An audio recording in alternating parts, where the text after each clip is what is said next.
house, you know, I know 1.5 times 2 is the same as 1 home game every other year. So I don't know why we wouldn't want to play here. It's just an awesome experience, and there's nothing else like it in Chicago, in New York, and in LA.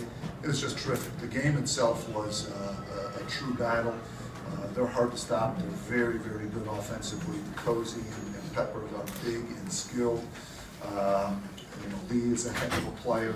They're really hard to stop. We had to battle our hearts out, and we're really fortunate we got the win. Good contribution to the course of the guards, also from inside. Please look at the balance. You know, we shot 60% in the second half and put up 74 points, so I'm fine with this. I mean, there's a couple turnovers that we had that you don't like, and our whole thing is just passing the ball to open people. And if you look at the tape, we had a couple. It's interesting. When we do miss the open person, that's when we get our turnovers. Even if it's 10, 15 seconds later, seemingly unrelated. It's like the basketball gods are punishing us for not playing the right way. Besides missing a few open people, I thought you know, we did a good job. John, in the first half, you put Peterson on Pepper. Oh, DJ's played wonderful defense for us from the day he's got here. DJ Peterson's a winner. He's low in turnovers. I mean, today, let's see, he had 1 turnover, 3 assists, pretty good, 3-to-1 assist turnover, 3 rebounds, made a huge 3, and played good defense. DJ Peterson is a winner. If I told you I got a guy for your team, he's going to make most of his open shots, he's not going to lose the ball, and he's going to play great defense. Any coach would take that guy. He's really special as a winner. Every time Temple started going back into the first half and second half, or Dorian Garland would have been almost back-to-back shots, and he just faced that back out there. Obviously, your leaders, but talk about what they were able to do in the Wednesday. Well, you know, it's what they've done their whole career. I mean, they're both good players. They're both scorers. They're seniors, and they're leaders on our team. They play a lot of minutes, so that's what we need them to do.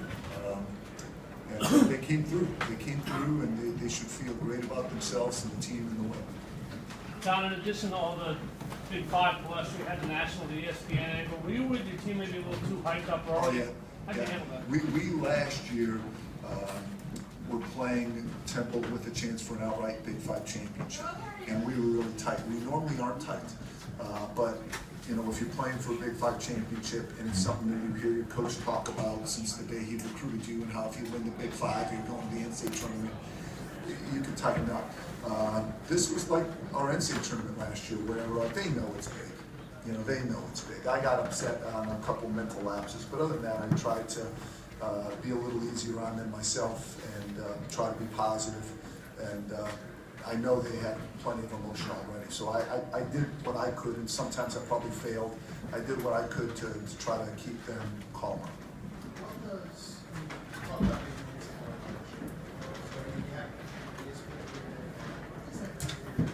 It's huge. It's huge. It's just, everything about our program is very different than it was 3 years ago. I mean, our students are amazing, and the kids in school now have been bred on really good basketball and winning teams and players that they like on and off the court. So our students are really into it. I mean, obviously our exposure is much, much higher. So I feel great about where we're at.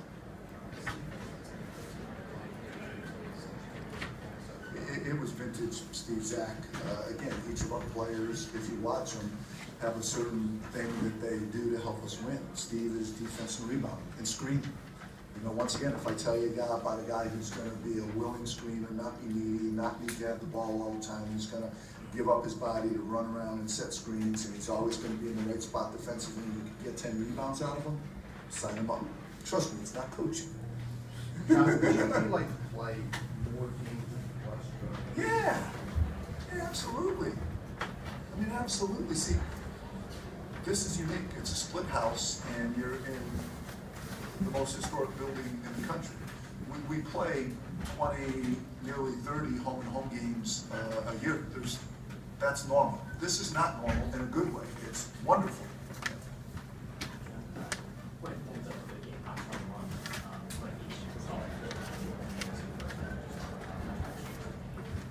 Well, we did go on a run at the end of the first half, and he's really hard to guard. He's going to be the next Temple perimeter player to just be a prolific scorer, have a great career in a ton of games like they always do at Temple. He's really hard to stop one-on-one. I mean, we were smaller and quicker, so we tried to get up into him, and he still went by us.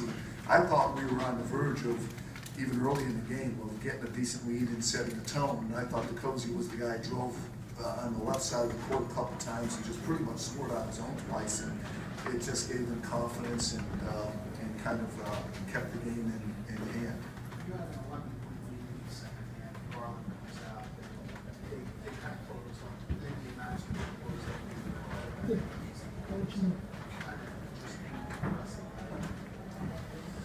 Well, Tyrone is well known as a terrific offensive player. Guys like DeCozy, Peppers, Tyreek, and Tyrone, you know what they could do? They can make something out of nothing. I always say, if there's these magical plays, we would all run them. You need guys who can make plays, and Tyrone is just a terrific playmaker. Anything else? Okay, thanks guys. Yeah.